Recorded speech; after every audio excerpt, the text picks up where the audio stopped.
রাধে রাধে। ওম নমো ভগবতে বাসুদেবায়।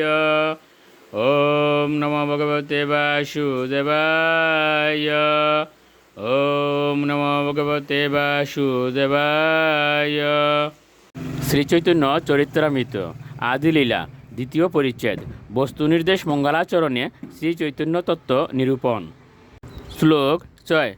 ব্রহ্ম আত্মা ভগবান অনুবাদ 3 অঙ্গ প্রভা অংশস্বরূপ 3 বেদেয় চিহ্ন। শ্লোকার্থ: নির্বিশেষ ব্রহ্ম অন্তর্যামী পরমাত্মা ও পরমেশ্বর ভগবান হচ্ছেন পরম তত্ত্বের 3টি উদ্দেশ্য বা অনুবাদ, এবং অঙ্গপ্রভা অংশপ্রকাশ ও স্বরূপ হচ্ছে যথাক্রমে এই 3 উদ্দেশ্যের বিধেয়। শ্লোক 7।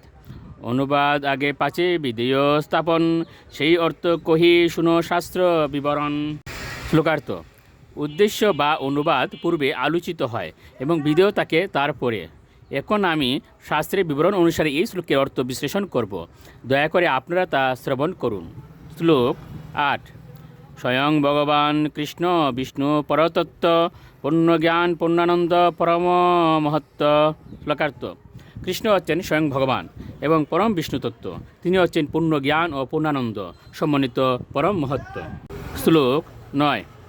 নন্দসুত বলি যারে ভাগবতে গাই, সেই কৃষ্ণ অবতীর্ণ চৈতন্য গোসাই। শ্লোকার্থ: নন্দ মহারাজের পুত্ররূপে শ্রীমদ্ ভাগবতে যার বর্ণনা করা হয়েছে, সেই শ্রীকৃষ্ণ এখন শ্রী চৈতন্য মহাপ্রভু গোসাই রূপে অবতীর্ণ হয়েছেন। শ্লোক 10।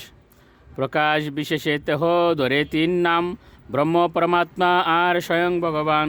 শ্লোকার্থ: তার বিভিন্ন প্রকাশ অনুসারে তিনি ব্রহ্ম পরমাত্মা ও ভগবান এই 3 নামে পরিচিত হন।